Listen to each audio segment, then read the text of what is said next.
Ready ആയില്ലേ എല്ലാവരും? Okay. O P എന്ത് സൂത്രമാക്കി വരിക? O P C equal to root of കർണ സ്ക്വയർ മൈനസ് പാദ സ്ക്വയർ എന്ന് പറയുമ്പോൾ അവിടുത്തെ കർണ ഓടിയാണ്.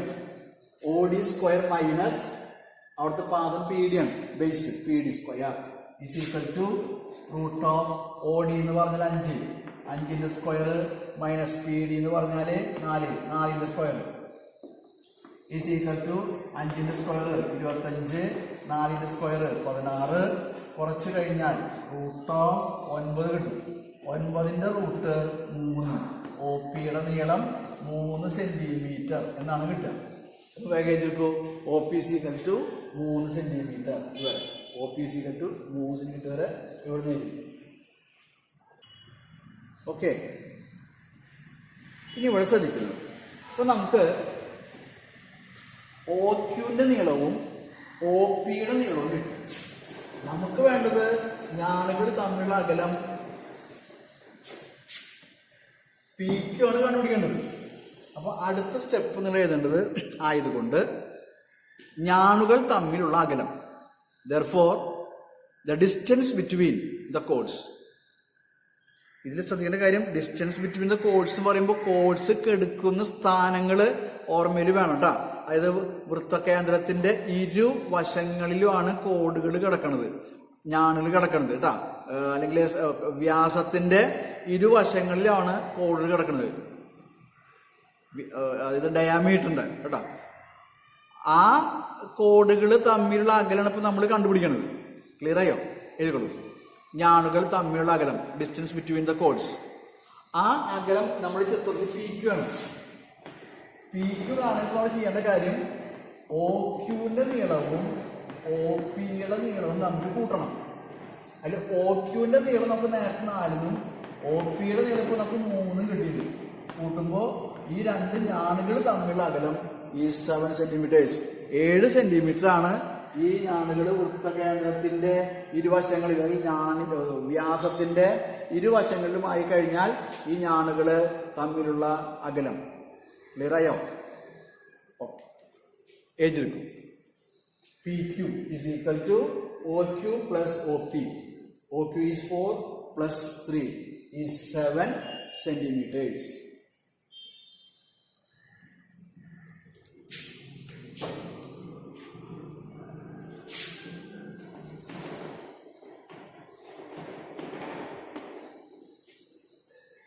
ഇനി അപ്പൊ ഈ ആദ്യത്തെ പാർട്ട് കഴിഞ്ഞു. ഞാണുകൾ വൃത്ത കേന്ദ്രത്തിന്റെ ഇരുവശങ്ങളിൽ അല്ലെങ്കിൽ വ്യാസത്തിന്റെ ഡയാമീറ്ററിന്റെ 2 സൈഡിലായിട്ട് കിടക്കണമെങ്കിൽ അവ തമ്മിൽ അകലപ്പ് കണ്ടുപിടിച്ചു.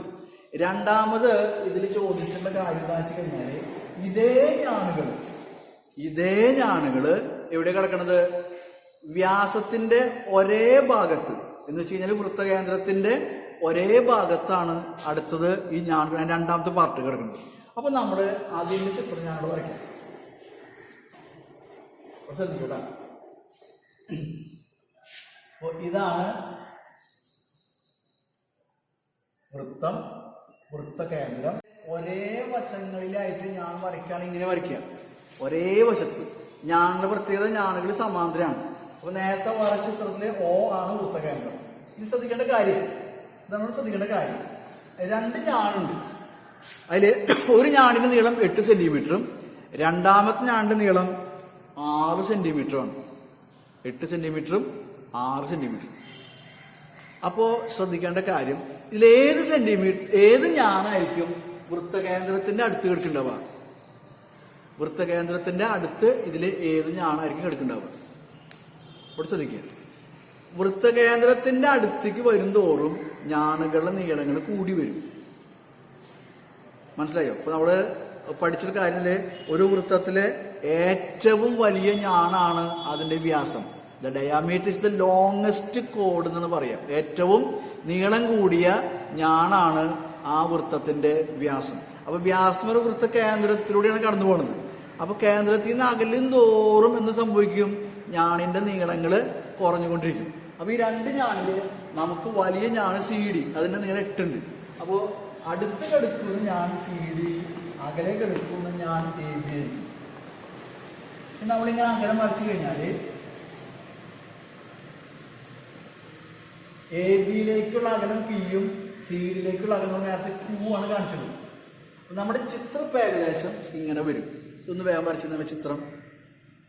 അതിൽ വേറെ ഒന്നും ചെയ്യാൻ നിൽക്കണ്ടല്ലോ, ചിത്രം ഇത്രയും മാത്രം വരച്ച് വെച്ചാൽ മതി, വേറെ ഒന്നും നമുക്ക് ചെയ്യാൻ നിൽക്കേണ്ട കാര്യമില്ല. കാരണം നമ്മൾ നേരത്തെ ചിത്രം ഭംഗിയായിട്ട് വരച്ച് എല്ലാം കാൽക്കുലേറ്റ് ചെയ്തിട്ടുള്ളതാണ്. അപ്പോൾ ഇപ്പോൾ നമ്മൾ വെറുതെ ചിത്രം റഫായിട്ട് ഇങ്ങനെ വരച്ച് ഞാണുകൾ കാണിക്കേണ്ട കാര്യമുള്ളത്. അടുത്ത് കിടക്കുന്ന ഞാൻ വലിയ ഞാൻ അതേ സി ഡി ആണ്. അപ്പോൾ നിങ്ങൾ ഈ കണക്ക് വെച്ചപ്പോൾ വലിയ ഞാൻ എ ബി എടുക്കുകയാണെങ്കിൽ തിരിച്ചു വരയ്ക്കേണ്ടി വരും കേട്ടോ. ഓക്കെ, ഇനി നോക്കിയേ, ഞാണുകൾ തമ്മിലുള്ള അകലം എന്ന് പറഞ്ഞാൽ പീക്ക് തന്നെയാണ് അല്ലേ? ഈ ഞാണുകൾ തമ്മിലുള്ള അകലം എന്ന് പറഞ്ഞാൽ അത് പീക്കാണ്. നേരത്തെ വൃത്തകേന്ദ്രത്തിന്റെ ഇരുവശങ്ങളായിപ്പോ അകലം കൂടുതലായിരുന്നു.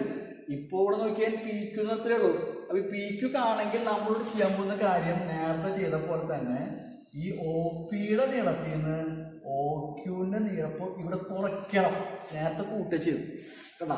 ഇവിടെ നമുക്ക് പീക്ക് കിട്ടണമെങ്കിൽ ആകെയുള്ള ഒ പിയുടെ ലെങ്ത്തിൽ നിന്ന് ഈ ഒ ക്യൂവിന്റെ ലെങ്ത് കുറയ്ക്കണം. അപ്പൊ ഇവിടെ ഞാണുകൾ തമ്മിലുള്ള അകലം പി ക്യു കണ്ടുപിടിക്കണമെങ്കിൽ നമ്മൾ ചെയ്യേണ്ട കാര്യം ഒ പിയുടെ നീളത്തിൽ നിന്ന് ഒ ക്യൂവിന്റെ നീളം കുറയ്ക്കും. ഒ പിയുടെ നീളം 4ഉം ഒ ക്യൂവിന്റെ നീളം 3ഉമാണ് നമുക്ക് നേരത്തെ കിട്ടിയിട്ടുള്ളത്. അതിന് വ്യത്യാസം എന്ന് പറഞ്ഞു കഴിഞ്ഞാല് 1 സെന്റിമീറ്റർ ആണ് ഇപ്പൊ കിട്ടുക. ഇപ്പോ എന്ന് പറയുന്ന പ്രത്യേകത, ഞാണുകള് വൃത്തകേന്ദ്രത്തിന്റെ ഒരേ വശങ്ങളിലായി, അത് ഡയാമീറ്ററിന്റെ ഒരേ വശങ്ങളിലായപ്പോൾ ഞാണുകൾ തമ്മിലുള്ള അകലം 1 സെന്റിമീറ്ററും ഇരുവശങ്ങളിലായപ്പോൾ ഞാണുകൾ തമ്മിലുള്ള അകലം 7. അതായത് ഇരുവശങ്ങളിലാകുമ്പോൾ ശ്രദ്ധിക്കേണ്ട കാര്യം, ഞാണുകൾ തമ്മിലുള്ള അകലം കാണാനായിട്ട് കൂട്ടണം. ഒരേ വശങ്ങളാകുമ്പോൾ അവ തമ്മിലുള്ള ഡിസ്റ്റൻസിന്റെ വ്യത്യാസം കാണും കേട്ടോ, ഡിഫറൻസ് കാണും. ഇപ്പോ സ്റ്റെപ്പ് എഴുതേണ്ടത് ഞാണുകൾ തമ്മിലുള്ള അകലം. ഞാണുകൾ തമ്മിലുള്ള അകലം, അകലം ഇവിടെ പി ക്യു തന്നെ.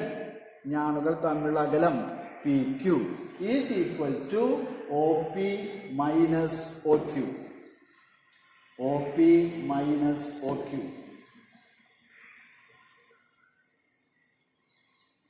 അടുത്തതിൽ O P 4, O P 3. 4 minus 3 is equal to 1. 1 centimetre ആണ് ഇവിടെ ഞാണുകൾ തമ്മിലുള്ള അകലം കിട്ടുക. ഇമ്പോർട്ടൻ്റ് കണക്കാണ്, പരീക്ഷയ്ക്ക് പല പ്രാവശ്യം ചോദിച്ചിട്ടുണ്ട്. മുൻ കൊല്ലങ്ങളെ ക്വസ്റ്റ്യൻ പേപ്പറുകൾ നോക്കിക്കഴിഞ്ഞാൽ അത് നിങ്ങൾക്ക് അറിയാം കേട്ടോ, പല പ്രാവശ്യം ഈ ചോദ്യം ചോദിച്ചിട്ടുണ്ട്. ഇനി നിങ്ങൾ പേജ് 74 എടുത്ത് തൊട്ടപ്പുറത്തെ പേജ് 74 തേർഡ് ക്വസ്റ്റ്യൻ, 3ാമത്തെ ചോദ്യം. ചോദ്യം എഴുതിയതിന് ശേഷം ആ ചിത്രം വരയ്ക്കുക കേട്ടോ. ചോദ്യം എഴുതിയതിന് ശേഷം ചിത്രം വരയ്ക്കാൻ ശ്രദ്ധിക്കേണ്ട കാര്യം, അതിൽ 5 സെന്റിമീറ്റർ നീളമുള്ള അത് വൃത്തത്തിന്റെ വ്യാസമാണ്. ആ ഞാണുന്ന വൃത്തത്തിന്റെ വ്യാസമാണ്. അപ്പൊ നിങ്ങൾ വരയ്ക്കുമ്പോൾ വ്യാസമായിട്ട് വേണം വരയ്ക്കേണ്ട. ചോദ്യം ആദ്യം എഴുതിയെടുക്കുക, എന്നിട്ട് ചിത്രം വരയ്ക്കുക. ചോദ്യം എഴുതി കഴിഞ്ഞാൽ ചിത്രം വരയ്ക്കും. ചിത്രം നീറ്റായിട്ട് വരയ്ക്കുക. അല്പം വലുതേക്ക് വരച്ചോളാം, ഞാൻ പറഞ്ഞ പോലെ അല്പം വലുതേക്ക് വരച്ചോ. ചിത്രം ഞാൻ അവിടെ വരയ്ക്കാം.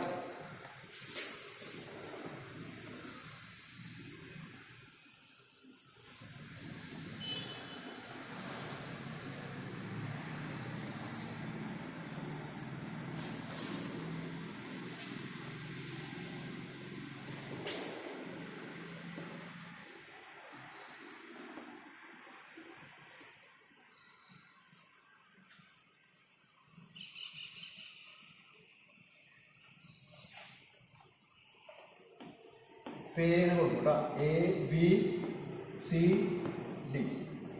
വൃത്തകേന്ദ്രം ഒ. ഇത് വൃത്തകേന്ദ്രമാണ് കേട്ടോ, ഒ. പേരിന് കൊടുക്കും. ഓക്കെ, ചോദ്യം ഞാൻ വായിക്കാം, ശ്രദ്ധിക്കുക.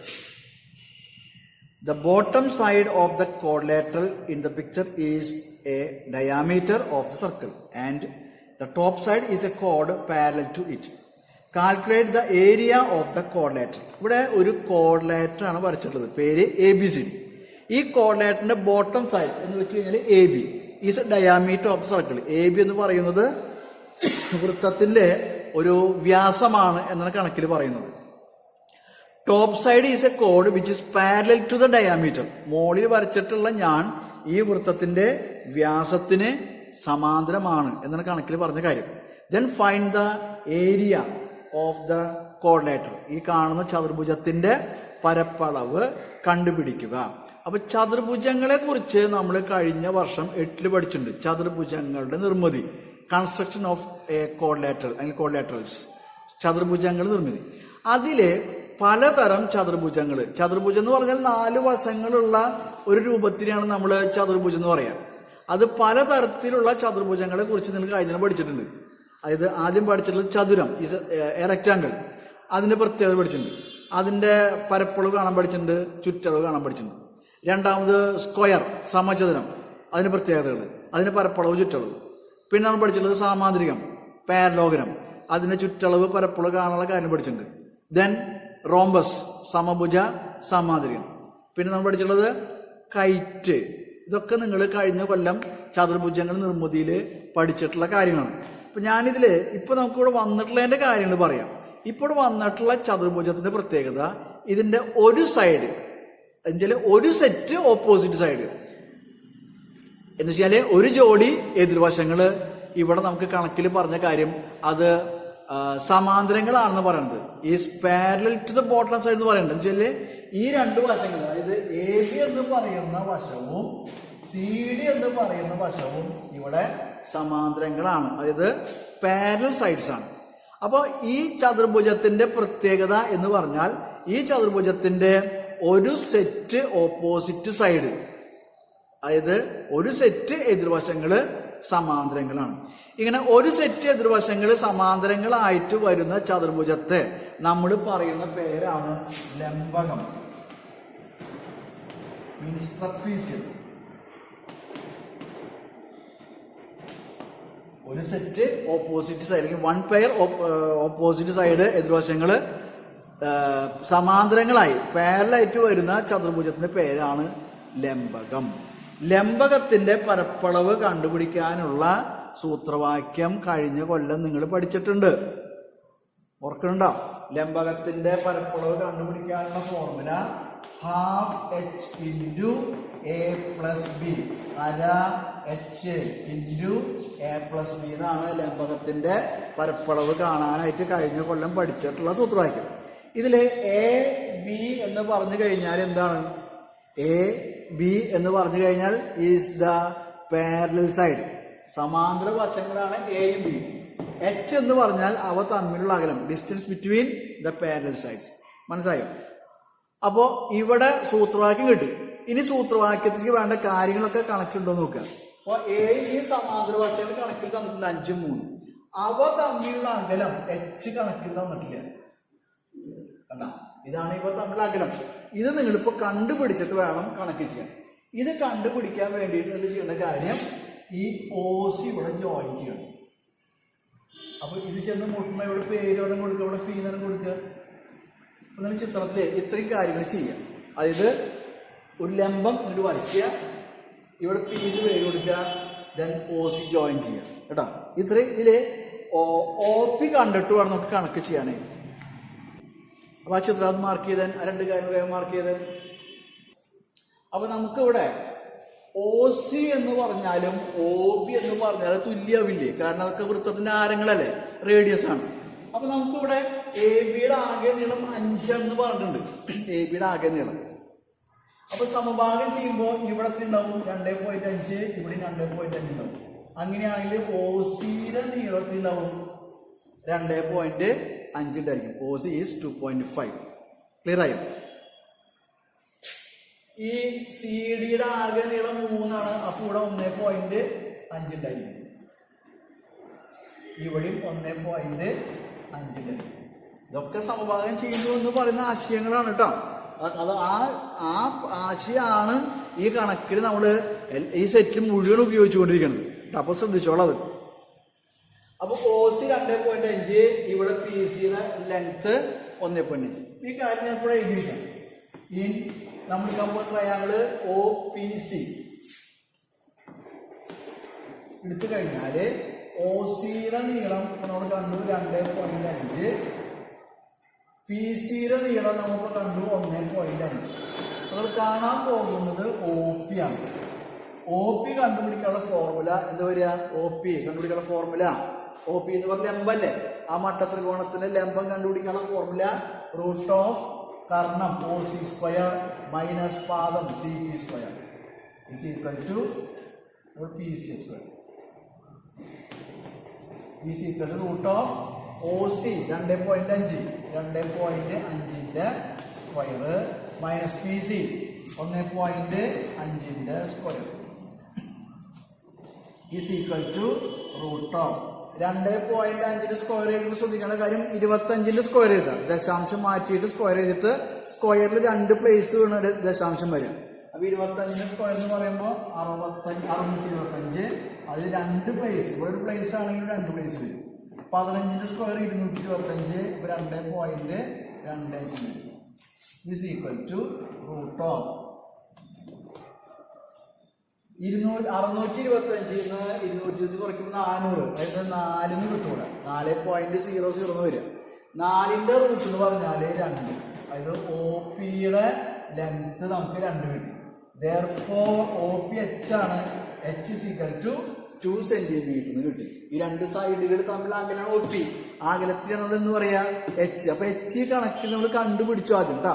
എന്നിട്ടാണ് ഇപ്പൊ നമ്മൾ ഏരിയ കാണാൻ പോകുന്നത്. അപ്പൊ ഇതൊന്ന് വേഗം കംപ്ലീറ്റ് ചെയ്യൂ. ഇൻ ട്രയാങ്കിൾ OPC മലയാളത്തിൽ എഴുതുമ്പോൾ ത്രികോണം OPC യിൽ എന്നിരിക്കും കേട്ടോ. OC സമം 2.5, PC സമം 1.5. ഇനി OP കണ്ടുപിടിക്കാനായിട്ട് OP = root of OC² minus PC². ഇനി OC എന്ന് കൊടുത്ത് 2.5ന്റെ സ്ക്വയർ മൈനസ് 1.5ന്റെ സ്ക്വയർ. 2.5ന്റെ സ്ക്വയർ എന്ന് പറയുമ്പോൾ 6.25 മൈനസ് 2.25 കുറയ്ക്കുമ്പോൾ നമുക്ക് 4 കിട്ടി. 4ന്റെ റൂട്ട് 2, H 2 കിട്ടി. ഓക്കെ, H 2 കിട്ടി. അടുത്തത് കാണാൻ പോണത് ഏരിയ ഓഫ് ദ കോർഡിലേറ്റർ. അതായത് ഈ ചതുർഭുജത്തിന്റെ പരപ്പളവാണ് നമ്മൾ കാണാൻ പോകുന്നത്. ഈ ഇവിടുത്തെ കോർഡിലേറ്ററിന്റെ പ്രത്യേകത, ഈ കോർഡിലേറ്റർ എന്ന് പറയുന്നത് എന്താണ്? ലംബമാണ്. അപ്പൊ ഏരിയ ഓഫ് ദ കോർഡിലേറ്റർ എന്നുള്ളടത്ത് നമുക്ക് എന്ത് പറയാം? ഏരിയ ഓഫ് ദ ട്രപ്പീസിയം നമുക്ക് വേണമെങ്കിൽ പറയാം കേട്ടോ. അവിടെ ശ്രദ്ധിക്കും. Therefore area of the quadrilateral. ഈ കോർഡിലേറ്റർ ഇവിടെ ട്രപ്പീസിയാണ് കേട്ടോ. മലയാളം എഴുതുമ്പോൾ ചതുർഭുജത്തിന്റെ പരപ്പളവ്, മലയാളക്കരെ ചതുർഭുജത്തിന്റെ പരപ്പളവ്. ആ ചതുർഭുജം ഇവിടെ ലംബകമാണ്. ബ്രാക്കറ്റില് ലംബകം എന്ന് എഴുതിക്കുക. ലംബകത്തിന്റെ പരപ്പളവാണ് കാണാൻ പോകുന്നത്. ഏരിയ ഓഫ് ദ കോർഡിലേറ്റർ എന്നുള്ളടത്ത് ഏരിയ ഓഫ് ദ ട്രപ്പീസിയാണ് കാണുന്നത്. ചതുർഭുജത്തിന്റെ പരപ്പളവ് എന്നുള്ളടത്ത് ലംബകത്തിന്റെ പരപ്പളവാണ് കാണുന്നത്. അത് കണ്ടുപിടിക്കാനുള്ള സൂത്രവാക്യം അര H into A plus B half H into A plus B is equal to അര ഇൻറ്റു H. ഇപ്പൊ നമുക്ക് നേരത്തെ കിട്ടി 2 ഇൻറ്റു AB. ഒരു വശം AB ആണ് കേട്ടാ, അതിന്റെ പകുതി അല്ല കേട്ടാ. AB ആണ് വശം, അതായത് 5 പ്ലസ് 3 കേട്ടാ. AB CD ആണ് ഇവിടുത്തെ വശങ്ങള്, സമാന്തര വശങ്ങള്. അതാണ് എടുക്കുക കേട്ടാ, പകുതിയിൽ എടുക്കുക. അപ്പൊ ഈ 2 വെട്ടിപ്പോയി. 5 3 8 സെന്റിമീറ്റർ സ്ക്വയർ ആണ് ഈ ലംബകത്തിന്റെ പരപ്പളവ്. Area of the trapezium is 8 centimetre square. Clear ആയോ? Okay, area of the quadrilateral ലംബകത്തിന്റെ പരപ്പളവ് അല്ലെ ചതുർഭുജത്തിന്റെ പരപ്പളവ്.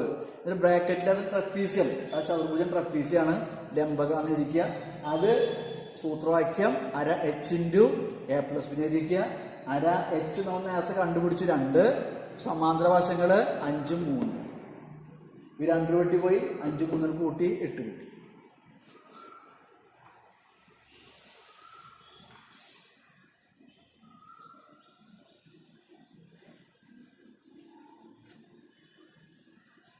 ഇതിൽ ഡേ കഴിഞ്ഞാലേ അതിലെ 4ാമത്തെ ചോദ്യം നിങ്ങൾ ഹോംവർക്കായിട്ട് അടുത്ത ക്ലാസ്സിലേക്ക് ചെയ്യാം കേട്ടോ. 4ാമത്തെ ക്വസ്റ്റ്യൻ ഹോംവർക്കായിട്ട് അടുത്ത ക്ലാസ്സിലേക്ക് ചെയ്യും.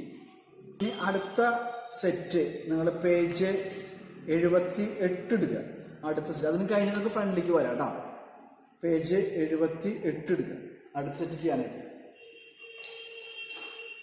പേജ് 78.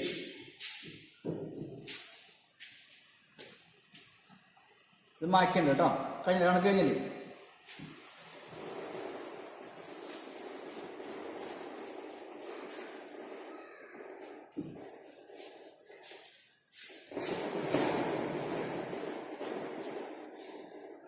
ഇതിൽ ശ്രദ്ധിക്കേണ്ട കാര്യം, ഈ കണക്കുകൾ പല പ്രാവശ്യം എഴുതി പഠിക്കാം, അല്ലാണ്ട് നിങ്ങൾക്ക് അത് ചെയ്യാൻ പറ്റില്ല കേട്ടോ. നിങ്ങൾക്ക് 4, 5 എന്നൊരു കണക്കിലല്ല, നിങ്ങൾക്ക് എത്ര പ്രാവശ്യം എഴുതി പഠിക്കുമ്പോൾ കിട്ടണമെങ്കിൽ അത്രയും പ്രാവശ്യം കണക്ക് എഴുതി പഠിക്കണം കേട്ടോ. അത് പ്രത്യേകം ശ്രദ്ധിച്ചോളൂ. തന്നെ കണക്ക് അത് ഇമ്പോർട്ടൻ്റുമാണ്.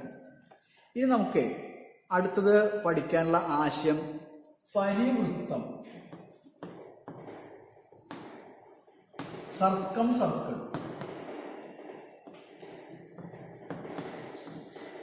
പരിവൃത്തം അല്ലെങ്കിൽ സർക്കം സർക്കിൾ എന്ന് പറയുന്ന ഒരു ആശയമാണ് നമുക്ക് പഠിക്കാനുള്ളത്. ഇതിന് നോട്ടുകളൊന്നും നമുക്ക് എഴുതണമെന്നില്ല.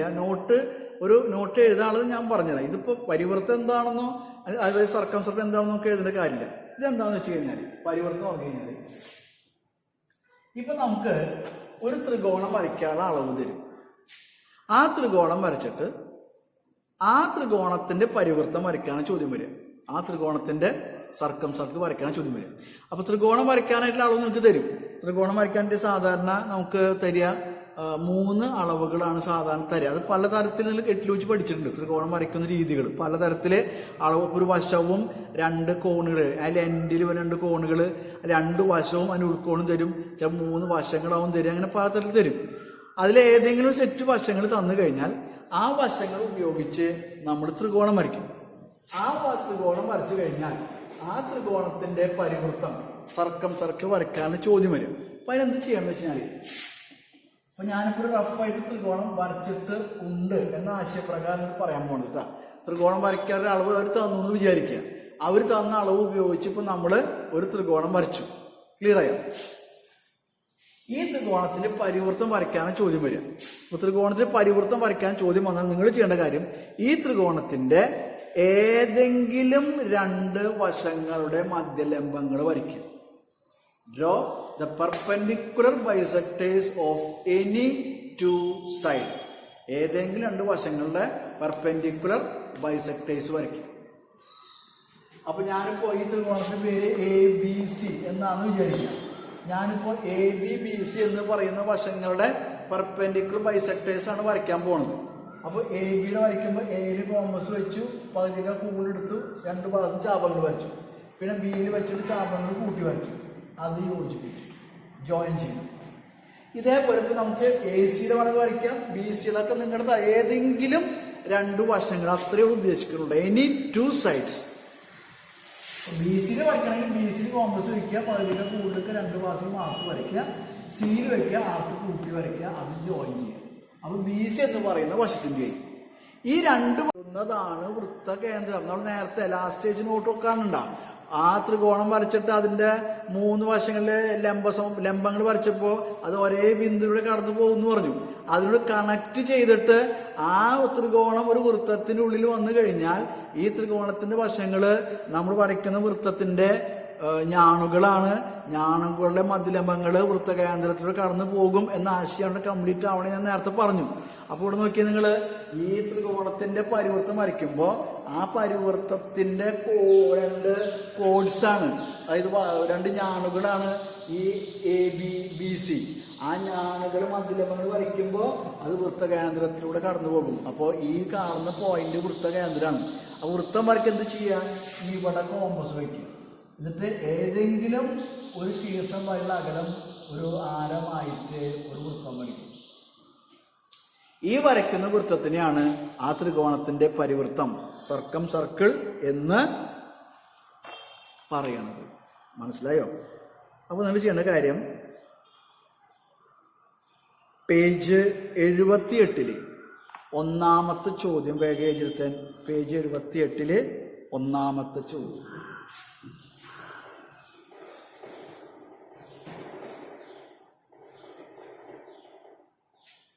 പേജ് 78 ഒന്നാമത്തെ ചോദ്യം. ഞാൻ ചോദ്യം വായിക്കാം കേട്ടോ, നിങ്ങൾ എഴുതിക്കൊണ്ടിരിക്കും. Draw 3 triangles with length of sides 4 centimeter and 5 centimeters and angle between them 60 degree, 90 degree, 120 degree. Draw the circumcircle of each. Note how the position of the circumcenter changes. അതായത് 3 ത്രികോണങ്ങൾ വരയ്ക്കാൻ ഈ പറയണത്. ആ ത്രികോണങ്ങൾ വശങ്ങൾക്കൊക്കെ ഒരേ അളവാണ്, 4 സെന്റിമീറ്ററും 5 സെന്റിമീറ്ററും. ഈ 2 വശങ്ങൾ കൂടിച്ചേരുന്ന കോണുകള് ആദ്യത്തെ ത്രികോണം വരയ്ക്കുമ്പോൾ 60 ഡിഗ്രി, രണ്ടാമത്തെ ത്രികോണം വരയ്ക്കുമ്പോൾ 90 ഡിഗ്രി, മൂന്നാമത്തെ ത്രികോണം വരയ്ക്കുമ്പോൾ 120. അപ്പൊ 3 ത്രികോണങ്ങൾ വരയ്ക്കണം. എന്നിട്ട് ഈ ത്രികോണങ്ങളുടെ ഒക്കെ പരിവൃത്തങ്ങൾ വരയ്ക്കണം. ആ പരിവൃത്തം വരയ്ക്കുമ്പോൾ ഈ കോണുകളുടെ അളവുകളിൽ വരുന്ന വ്യത്യാസം അനുസരിച്ച് പരിവൃത്ത കേന്ദ്രങ്ങൾക്ക് സെന്റർ ഓഫ് ദ സർക്കിൾക്ക് വരുന്ന മാറ്റങ്ങൾ ശ്രദ്ധിക്കാനാണ് പറയുന്നത്. ഈ മാറ്റത്തിനെയാണ് ഞാൻ നേരത്തെ ഒരു നോട്ട് നമുക്ക് എഴുതാണെന്ന് പറഞ്ഞത്. ചിത്രം വരച്ചതിന് ശേഷം ആ മാറ്റങ്ങൾ ശ്രദ്ധിച്ചിട്ട് അതെന്താണ് പ്രത്യേകത മനസ്സിലാക്കിയതിന് ശേഷം നമുക്ക് നോട്ട് ആ കണക്ക് വരച്ചതിന് ശേഷം നമുക്ക് ചെയ്യാം കേട്ടോ. അപ്പോൾ ആദ്യത്തെ ചിത്രം വരയ്ക്കുമ്പോൾ എന്താ പ്രത്യേകത? 1 ശ്രദ്ധിക്കാം. സൈഡ്സ് തന്നിരിക്കുന്നത് എങ്ങനെയാ? 4 സെന്റിമീറ്ററും 5 സെന്റിമീറ്റർ. അതിന്റെ ആംഗിൾ തന്നിരിക്കുന്നത് 60 ഡിഗ്രിയാണ്. വശങ്ങള് 4 സെന്റിമീറ്റർ 5 സെന്റിമീറ്റർ. ആ 2 വശങ്ങൾ കൂടി ചേർന്ന് കോൺ തന്നിരിക്കുന്നത് 60 ഡിഗ്രി. ഇപ്പോൾ ശ്രദ്ധിച്ചാൽ ഇത് വരയ്ക്കുമ്പോൾ നമ്മൾ ആദ്യം സ്കെയിൽ വെച്ചിട്ട് 4 സെന്റിമീറ്ററിൽ ഒരു വശം വരയ്ക്കും. ഇവിടെ ശ്രദ്ധിക്കാം കേട്ടോ. സ്കെയിൽ വെച്ചിട്ട് 4 സെന്റിമീറ്ററിൽ ഒരു വശം വരയ്ക്കും. അത് കഴിഞ്ഞാൽ ഈ അറ്റത്ത് പ്രൊട്രാക്ടർ വെച്ചിട്ട് 60 ഡിഗ്രിയിൽ കോൺ വരയ്ക്കുക. പ്രൊട്രാക്ടർ വയ്ക്കുക, പ്രൊട്രാക്ടർ വെച്ചിട്ട് 60 ഡിഗ്രിയിൽ കോൺ വരയ്ക്കുക. കണ്ട, ഈ വശത്തില് 5 മാർക്ക് ചെയ്യുക. സ്കെയിൽ വെച്ച് 5 മാർക്ക് ചെയ്യുക. ഇപ്പൊ എന്തൊക്കെ നമ്മൾ ചെയ്തത്? ആദ്യം സ്കെയിൽ വെച്ചിട്ട് 4 സെന്റിമീറ്ററിൽ ഒരു വശം വരച്ചു. ആ വശത്തിന്റെ ഈ അറ്റത്തോ വയ്ക്കാം, ഞാനിപ്പോൾ ഇവിടെ വെച്ചു എന്നുള്ളൂ. ഈ അറ്റത്ത് പ്രൊട്രാക്ടർ വെച്ചിട്ട് മട്ടക്കോൺ വെച്ചിട്ട് നമ്മൾ 60 ഡിഗ്രിയിൽ കോൺ വരച്ചു. ഈ വരയുമ്പോൾ നമ്മൾ ഇവിടുന്ന് 5 സെന്റിമീറ്റർ അകലത്തിൽ ഒരു പോയിന്റ് മാർക്ക് ചെയ്തു. അത് കഴിഞ്ഞാൽ ഇത് രണ്ടും ജോയിൻ ചെയ്യും.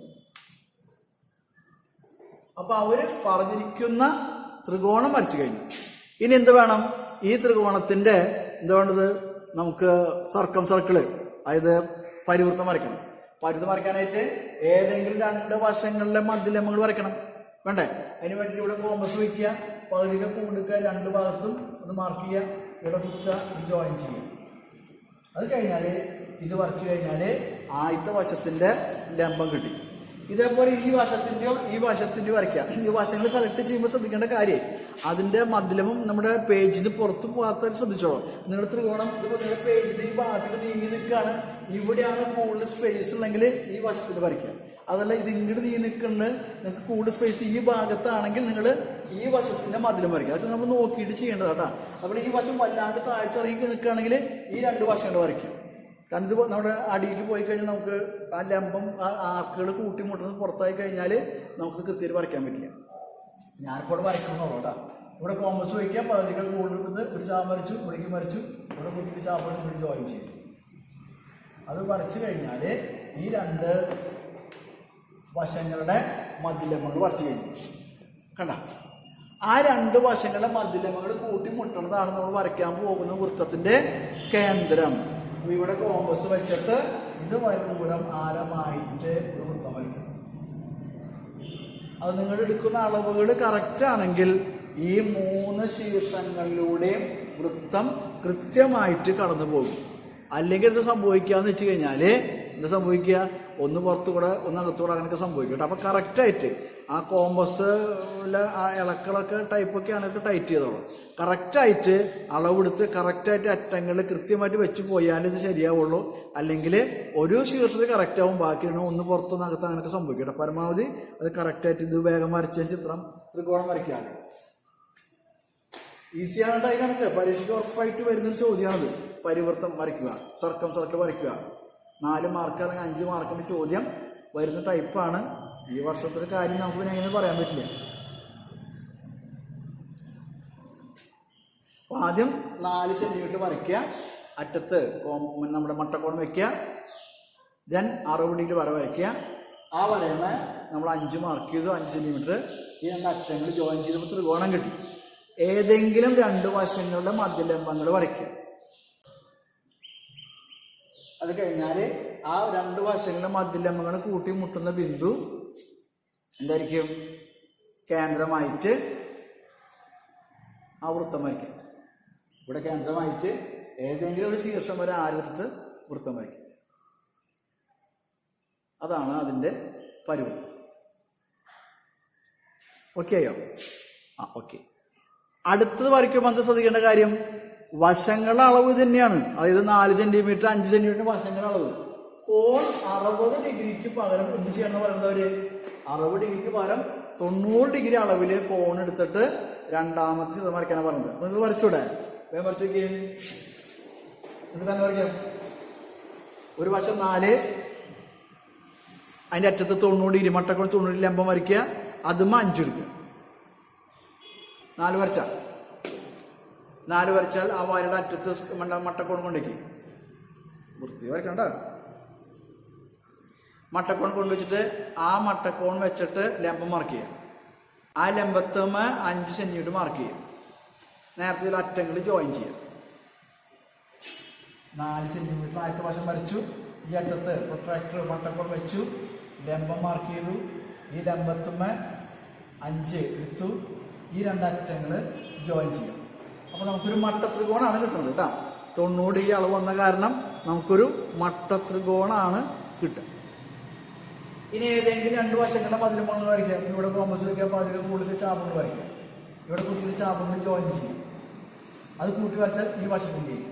ഈ വശത്തിന് വരയ്ക്കുക. ഇവിടെ കോമ്പസ് വയ്ക്കുക. 2 ഭാഗത്ത് ചാപം വരയ്ക്കുക. ഇത് കൂട്ടിയിട്ട് ചാപങ്ങൾ കൂട്ടി വരയ്ക്കുക.